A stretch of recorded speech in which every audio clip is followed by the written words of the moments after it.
அன்பு நேயர்களுக்கு கனிவான வணக்கம்.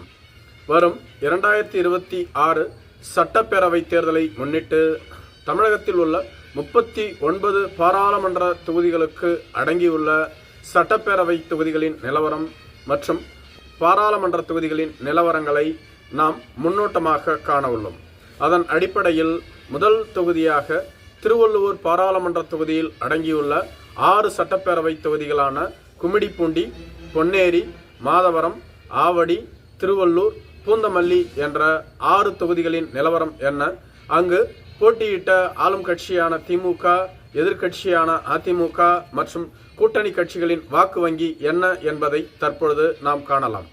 மேலும் வரும் 2026ஆம் ஆண்டு நடைபெறவுள்ள சட்டப்பேரவை தேர்தலில் 4 முனை போட்டி நிலவும் என்று கூறப்பட்டு வருகிறது. திமுக கூட்டணியில் காங்கிரஸ் கட்சி, இந்திய கம்யூனிஸ்ட் கட்சி, மார்க்சிஸ்ட் கம்யூனிஸ்ட் கட்சி, விடுதலை சிறுத்தைகள் கட்சி, கொங்கு நாடு தேசிய மக்கள் கட்சி, IUML, மனிதநேய ஜனநாயக கட்சி, மனிதநேய மக்கள் கட்சி, SDBI, மூவேந்தர் முன்னேற்றக் கழகம், முக்குளத்தோர் புலிப்படை, மறுமலர்ச்சி திமுக, மக்கள் நீதி மையம் போன்ற கட்சிகள் இடம்பெற்றுள்ளன. அதிமுக கூட்டணியில் பாரதிய ஜனதா கட்சி, IJK, புதிய நீதி கட்சி, தமிழக மக்கள் முன்னேற்றக் கழக கட்சி, அமமுக போன்ற கட்சிகள் இடம்பெற்றுள்ளன. தமிழக வெற்றிக் கழகம், பாட்டாளி மக்கள் கட்சி, தேமுதிக, புதிய தமிழகம் கட்சிகளோடு பேச்சுவார்த்தையில் ஈடுபட்டுள்ளதாக கூறப்படுகிறது. நாம் தமிழர் கட்சி தனித்து போட்டியிடும் என அறிவித்துள்ளது. தேமுதிக, பாட்டாளி மக்கள் கட்சி, புதிய தமிழகம் என்ற 3 கட்சிகளும் தாங்கள் எந்த கூட்டணியில் உள்ளோம் என்பதை இதுவரையிலும் அறிவிக்காமல் இருந்து வருகிறார்கள். வரும் தேர்தலில் திமுக கூட்டணிதான் வெற்றி பெறும், இவர்கள் கை ஓங்கி இருப்பதாகவும் பல்வேறு கருத்து கணிப்புகளின் முடிவுகள் தெரிவிக்கின்றது. அதே சமயத்தில் சாணக்கியா டிவி நடத்திய கருத்து கணிப்பு மட்டுமே அதிமுக கூட்டணி வெற்றி பெறும் என்று கூறுகிறது. 2024ஆம் ஆண்டு நடைபெற்ற திருவள்ளுவர் பாராளுமன்ற தொகுதியில் போட்டியிட்ட வேட்பாளர்கள், அவர்கள் பெற்ற வாக்குகளை நாம் காணலாம். திமுக கூட்டணியில் இடம்பெற்றிருந்த காங்கிரஸ் கட்சியின் வேட்பாளர் முன்னாள் IAS அதிகாரி சசிகாந்த் செந்தில் அவர்கள் 7,96,956 வாக்குகளை பெற்றிருந்தார்.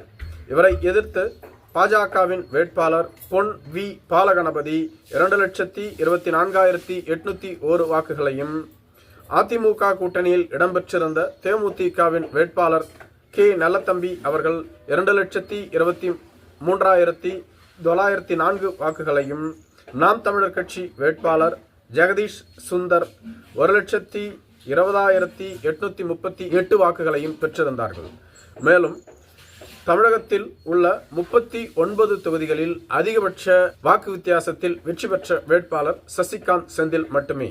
இவர் தன்னை எதிர்த்து போட்டியிட்ட வேட்பாளர்களை விட 5,72,000 வாக்குகள் வித்தியாசத்தில் பெருவாரியான வெற்றியை குவித்திருந்தார். திருவள்ளுவர் நாடாளுமன்ற தொகுதியில் அடங்கியுள்ள சட்டப்பேரவை தொகுதிகளில் முதல் தொகுதியாக கும்மிடிப்பூண்டி தொகுதியை காணலாம். இங்கு திமுகவின் சார்பில் TK கோவிந்தராஜ் 1,26,452 வாக்குகளையும், அதிமுக கூட்டணியில் இருந்த பாரதிய ஜனதா கட்சியின் வேட்பாளர் M பிரகாஷ் 75,514 வாக்குகளையும் பெற்றிருந்தார். இதேபோன்று 2024ஆம் ஆண்டு நடைபெற்ற சட்டப்பேரவை தேர்தலின் பொழுது திமுக கூட்டணியின் வேட்பாளர் 1,26,000 வாக்குகளை பெற்றிருந்தார். இந்த தொகுதியில் மட்டும் அதிமுக, பாஜக இணைந்து 75,000 வாக்குகளை பெற்றிருக்கிறார்கள். 2021 மற்றும் 2024 என்ற 2 தேர்தல்களிலும் ஒப்பிடும் பொழுது இங்கு திமுகவே அதிகபட்ச வாக்குகளை பதிவு செய்துள்ளது. பொன்னேரி தனித்தொகுதி, இங்கு காங்கிரஸ் கட்சியின் வேட்பாளர் துரை சந்திரசேகர் 94,528 வாக்குகளை பெற்றுள்ளார். அதிமுகவின் வேட்பாளர் P பலராமன் 84,839 வாக்குகளை பெற்றுள்ளார். மேலும் 2024ஆம் ஆண்டு நடைபெற்ற நாடாளுமன்ற தேர்தலின் பொழுது இங்கு காங்கிரஸ் கட்சி 1,90,000 வாக்குகளை பெற்றுள்ளது. அதிமுக, பாஜக இணைந்து 53,000 வாக்குகளை மட்டுமே பெற்றுள்ளார்கள். இந்த தொகுதியிலும் திமுகவின் கையை ஓங்கியுள்ளது. அதிமுக, அதன் கூட்டணி கட்சிகள் பின்னோக்கியே உள்ளன. திருவள்ளுவர் சட்டப்பேரவை தொகுதி, இங்கு திமுக வேட்பாளர் VG ராஜேந்திரன் 1,07,709 வாக்குகளை பெற்றுள்ளார். அதிமுக வேட்பாளர் PV ரமணா 85,008 வாக்குகளை மட்டுமே பெற்றுள்ளார்.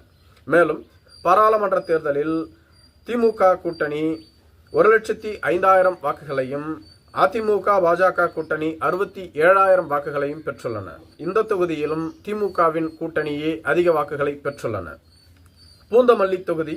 இங்கு 2021 சட்டப்பேரவை தேர்தல். திமுக வேட்பாளர் ஏ. கிருஷ்ணசாமி 1,49,578 வாக்குகளை பெற்று வெற்றி பெற்றுள்ளார். அதிமுக கூட்டணியில் இருந்த பாட்டாளி மக்கள் கட்சியின் வேட்பாளர் SX ராஜமன்னார் 55,468 வாக்குகளை பெற்றுள்ளார். 2024 நாடாளுமன்ற தேர்தலில் திமுக கூட்டணி 1,46,000 வாக்குகளை பெற்றுள்ளது. அதிமுக பாஜக கூட்டணி 75,000 வாக்குகளை மட்டுமே பெற்றுள்ளது. இந்த தொகுதியிலும் திமுகவின் கையே ஓங்கியுள்ளது. ஆவடி சட்டப்பேரவை தொகுதி. திமுக வேட்பாளர் SM நாசர் 1,50,287 வாக்குகளை பெற்று வெற்றி பெற்றுள்ளார். அதிமுக வேட்பாளர் K. பாண்டியராஜன் 95,012 வாக்குகளை பெற்றுள்ளார். மேலும் 2024 நாடாளுமன்ற தேர்தலில் திமுக கூட்டணி 1,56,000 வாக்குகளை பெற்றுள்ளது.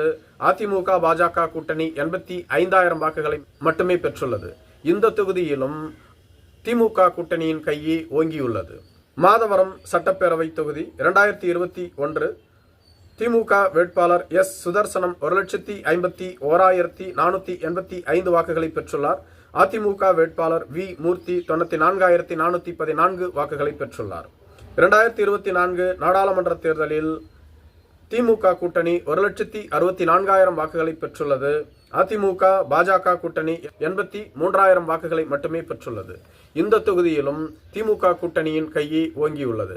மேலும் இந்த தொகுதிகளில் 3வது இடத்தில் பெரும்பாலும் நாம் தமிழர் கட்சியே பயணிக்கின்றது. இவர்களும் அதிக அளவு வாக்குகளை பிரித்துள்ளார்கள்.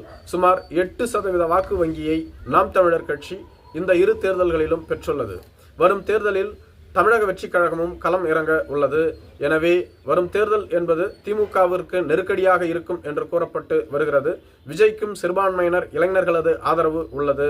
மேலும் விஜய் பிரிக்கக்கூடிய வாக்கு நாம் தமிழர் கட்சி திமுகவின் வாக்குகள் என்றும் கூறப்படுகிறது. விஜய்க்கு தொகுதியில் 10-15% வாக்கு கண்டிப்பாக கிடைக்கும் என்றும் கூறப்பட்டு வருகிறது. எப்படி பார்த்தாலும் திருவள்ளூர் தொகுதியில் உள்ள 6 சட்டப்பேரவை தொகுதிகளிலும் திமுக வெற்றி பெறுவதற்கே அதிக வாய்ப்புள்ளது. மேலும் திருவள்ளூர் நாடாளுமன்ற தொகுதியில் அடங்கியுள்ள 6 சட்டப்பேரவை தொகுதிகளிலும் திமுக கூட்டணியே வெற்றி பெற்றுள்ளது.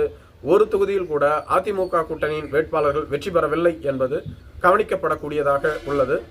நன்றி.